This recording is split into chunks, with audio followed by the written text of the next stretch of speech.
निर्भय निर्भय होय भजो भगवान, साध संगत पद कीनो दान। परमात्मा का नाम निर्भय होकर के समय कोई चिंता नहीं, कोई टेंशन नहीं।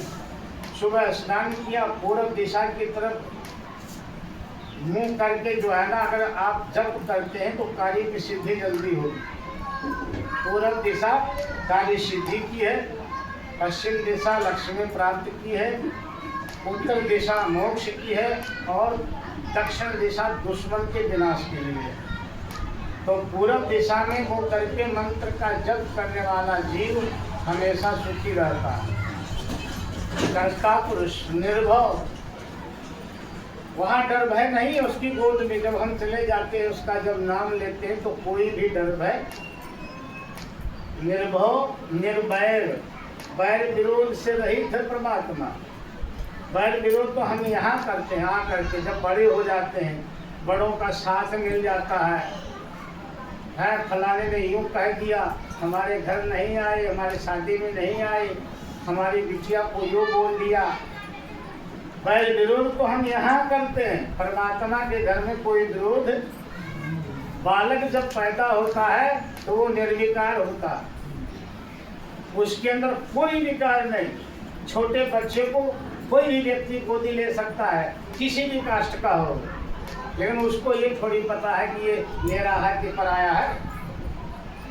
अयम निजा परोवेति गणनाम लघु चेतसाम, ये मेरा है, ये पराया है। अयम निजा है, ये मेरा है, और परोवेति गणनाम यानी ये लघु चेतसाम, ये चर्म दृष्टि वालों की, छोटी बुद्धि वालों का काम है। उदार चरिता नाम तो वसुधैव कुटुंबकम, जो महापुरुष है, संत है, उसके लिए सारा विश्व ही अपना कुटुंब है। इसलिए परमात्मा के घर में कोई छोटा बड़ा, निर्भव निर्वैर। वैर करेगा कहाँ से? संसार में प्रजनन प्रणाली एक ही है, पैदा होने वाला रास्ता एक ही है। चाहे वो गाय का बच्चा हो, चाहे भैंस का, बकरी का, मनुष्य का, कुत्ते का, यानी प्रजनन प्रणाली एक ही है। जब हम पैदा होते हैं तो मल विक्षेप साथ लेके आते हैं, समझिए ना। और छोटा बड़ा कब होता है? जब हम बड़ों का साथ करते हैं। और वहाँ नहीं है छोटा बड़ाई। अव्वल अल्लाह नूर उपाया, कुदरत के सब बंदे, एक नूर ते सब जग उपजा, कौन भले कौन मंदे। एक जग से सारा, एक ही प्रणाली से सारा संसार पैदा हुआ है। यहाँ आकर के हम छोटा बड़ा करते हैं नारायण, समझिए ना। निर्वैर, निर्भव निर्वैर, अकाल मूर्ख। अकाल मूर्ख भगवान काल से परे है, उसको काल नहीं खा सकता। समझ में आई बात? अकाल है, वो काल से दूर है। और जो परमात्मा का नाम लेने वाला है वो भी काल से दूर ही रहेगा। काल एक बार बेतुकी टाइम नहीं आ सकता गुरु के लाल के पास में, क्योंकि वो जानता है कि ये गुरुमुख जीव है, इसके पास में ज्ञान भी है, और अगर मैं चला गया तो मेरी फजीती हो जाएगी। स्वयं धर्मराज ही जो है ना मेरा लेखा जोखा ले लेगा। इसलिए अकाल मूर्ख, काल नहीं है भगवान का नाम लेने का, कोई काल नहीं है। तिथि बार न जोगी जाने, रुद्र न मान को, जब चेतो तब भला, मोह नींद सुजाग, साधु की संगत मिले सहजो ऊंचे भाग। जब भी तुम्हें टाइम मिल जाए उसका नाम लेना शुरू कर दो। उस समय यहाँ ये नहीं सोचना है कि मैं नहाया हूँ कि नहीं नहाया हूँ, मैंने कपड़े बदले कि नहीं बदले। मैं जब हूँ चेतो तब हूँ भला, मोह नींद सुजाग, साधु की संगत मिले सहजो ऊंचे भाग। जिस देश में, जिस भेष में, जिस गांव में, जिस ठाव में हम बैठे हैं, याद आ गई, नाम लेना आरंभ कर दो। और नाम लेना आरंभ करते ही पापों की जड़ हिलने लगती है। अकाल मूर्ख यानी काल से रहित है परमात्मा। और उसी काल से रहित परमात्मा की गोद में जाने के लिए हमें गुणवंत का जप करना। अकाल मूर्त, आगे एक शब्द दिया बड़ा कठिन है, अर्जुनेश भंग। ये शब्द उच्चारण करने में भी कठिन है और उसका अर्थ भी कठिन है थोड़ा। यानी अजोनिश भंग, अजोन यानी परमात्मा योनि में नहीं आता। जोनि कहते हैं माँ के गर्भाशय को। भगवान कभी गर्भ पे नहीं आता, वो केवल एहसास करवाता है। जब उनका धरती पर अवतार होता है तो किसी माता पिता का सहयोग बन करके ये एहसास करवाते हैं कि हम तुम्हारे पास हैं। महारानी कौशल्या को एहसास दिलाया भगवान ने कि मैं तेरे पास हूँ और मैं तेरे ही गर्भ से अवतार लूंगा। केवल निमित्त मात्र भव शब्द साचिन, निमित्त बनो तुम, भगवान पैदा नहीं होते। कभी शास्त्र में कहीं ऐसा नहीं हुआ कि भगवान पैदा हो गया। जब उनको यदि उनके अवतार बाद की जब कोई बात आती है तब भी हम लोग कहते हैं भय प्रगट कृपाला दीन दयाला, यानी भय प्रगट कृपा यानी परमात्मा का प्राकट्य हुआ पैदा।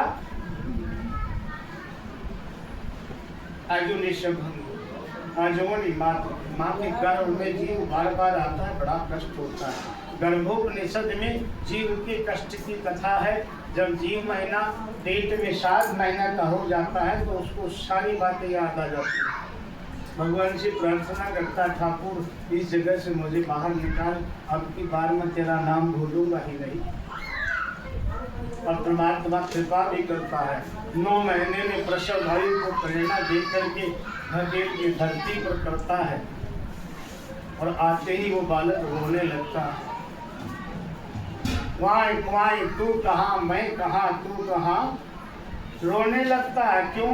जो नीचे अंदर जो लौ लगी थी वो छूट गई, यहाँ आते ही माया की हवा लग गई और माया में ही जकड़ा रह जाता है जीव।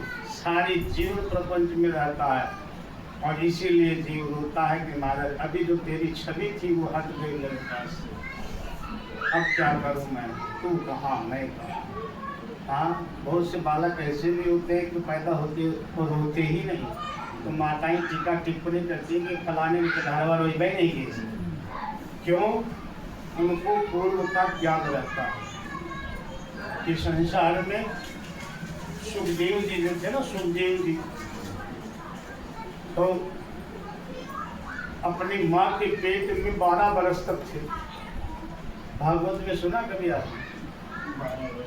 12 बरस तक कोई बेटा माँ के पेट में रह सकता है क्या?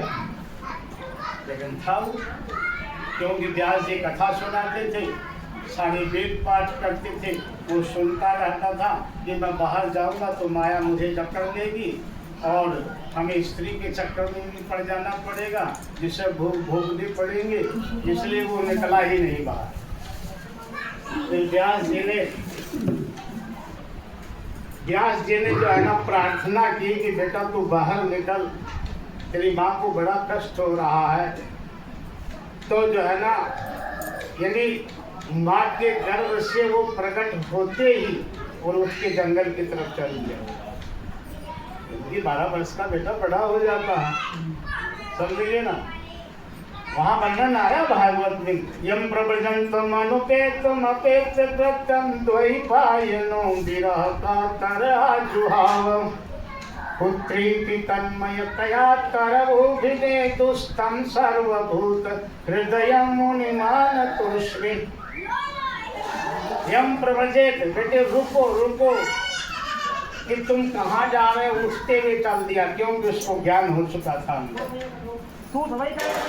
जंगल की तरफ गए तो पेड़ों ने जवाब दिया, तरवोभी ने स्तंभ सर्वभूत हृदयं मुनिमानतोष्मि। पर व्यास जी से पेड़ों ने कहा, महाराज ये तेरा बेटा नहीं है, और संसार में कौन किसका बेटा है, कौन किसकी माँ है, न जाने कितने जन्म हो गए हमारे, न जाने कितनी माताओं का दूध पिया होगा, कौन जानता है।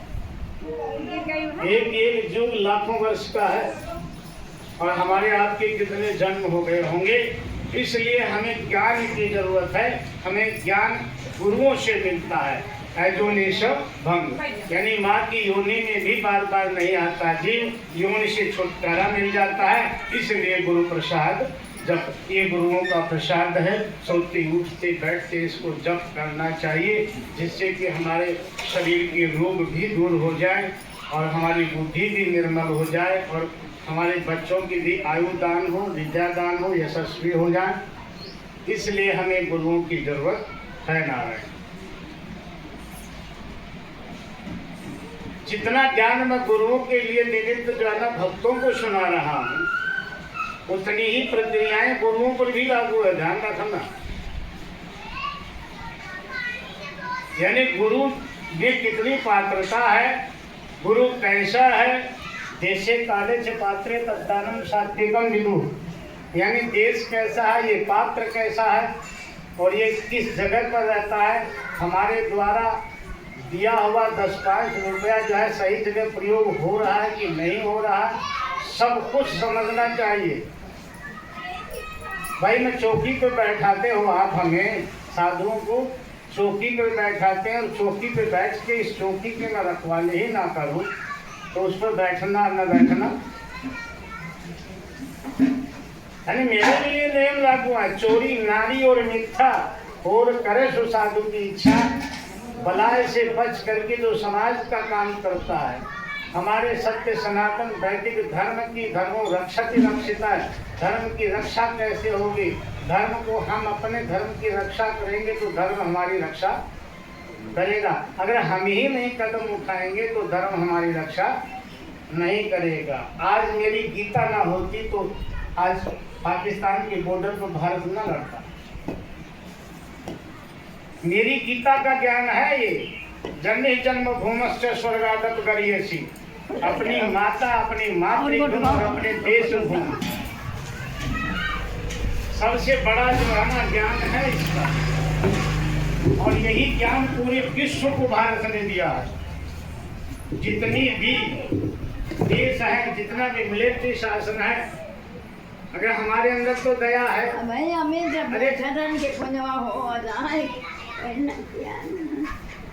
वो हमें मार लाड़ में उस पर दया करूंगा तो धर्म की रक्षा होगी? नहीं होगी। सचे साक्षर समाचरित दुष्ट के साथ दुष्ट का ही व्यवहार। हमारे कुछ विद्वान गलती भी कर रहे हैं। कथा सुनाते हैं, बड़े बड़े पंडाल हैं, लाखों आदमी इकट्ठे कर लेते हैं, राम विवाह करते हैं, सीता विवाह की कथा सुनाते हैं, विदाई प्रसंग सुनाते हैं, रुक्मणी विवाह करते हैं, लेकिन कभी ये नहीं बताते कि उन्होंने राक्षसों को कैसे मारा था, यानी उन्होंने राजनीति कैसे खली, कट्टरता उन्होंने नहीं भरी। खाली बस ये प्रसंग सुना देते हैं, राम पैदा हुए, राम जन्म हुआ, राम का अवतार हुआ, कृष्ण का अवतार हुआ। अरे जरासंध जैसे 18 बार जो है भगवान श्री कृष्ण पर हमला किया था, 17वीं बार में ही जो है भगवान छोड़ करके द्वारका बसा चुके थे और सारे राक्षसों को भी मार दिया उन्होंने। क्यों? जरासंध को मारा नहीं जाता था, भगवान ने घायल कर देते थे कि जिंदा रहेगा तो वो राक्षस भेड़ा करके लाएगा, मारा नहीं उसको। यद्यपि प्रभु जानत सब बाता, राजनीति राखत सुरत्राता। राजनीति बहुत बड़ी थी उन्होंने कि अगर इनको जान से मार दूंगा तो ये और राक्षसों को लाएगा नहीं। फिर भगवान चाहते तो मारीच सोने का हिरण बन के आया था सीता जी के पास में, और सीता जी ने उसने लोभ भी किया। भगवान से कहा कि ये हिरण लेके आओ, मैं पालूंगी इसको, सुंदर लगता है। सोने का हिरण नहीं पैदा हुआ, सुना कभी? असंभवम हेम मृगस्य जन्म तथापि रामो लुब्धे मृगाई। असंभव है, लेकिन फिर भी राम लोभ के पीछे दौड़ पड़े। नतीजा क्या निकला? राम दूर चले गए, सीता जी को रावण अपनी झोली में उठा के लेके चला गया। नारायण, हमें गुरुओं की सानिध्य से ज्ञान लेना चाहिए।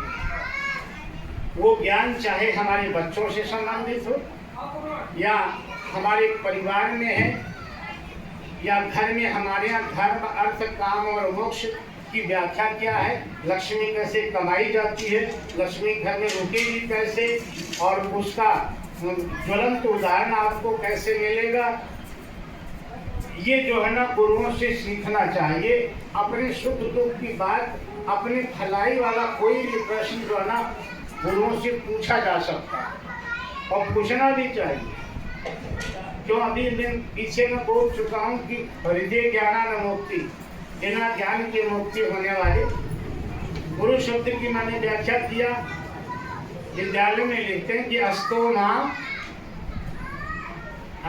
माँ सद्गमय। कौन बोला? ठीक, करेक्ट, सही पढ़ा आपने। ये उपनिषद का नारा है, विद्यालय में लिखा हुआ है आजकल। अस्तो माँ सद्गमय, तमसो माँ ज्योतिर्गमय, मृत्युर्मा अमृतम गमा। वहाँ गुरुओं की ही व्याख्या है वो। अस्तो माँ सद्गमय, यानी असत्य से हटा के मुझे सन्मार्ग पर लेके जाए। तमसो माँ ज्योतिर्गमय, तम मानी अंधकार, अंधकार यानी अज्ञान जो निरक्षर है, साक्षर नहीं है, वो साक्षर होकर के ज्ञान की तरफ जाए। तमसो माँ ज्योतिर्गमय, ज्योति मानी प्रकाश होता है, और वो ज्ञान कैसा होना चाहिए? मृत्युर्मा अमृतम गमा, वो ज्ञान ऐसा होना चाहिए जो हमें मृत्यु की काल में ले जाके अमृत की संतान बना दे। इसलिए हमें गुरुओं की आवश्यकता है। बोलो गुरुदेव भगवान की जय। विद्याधनम सर्वधनम प्रधानम।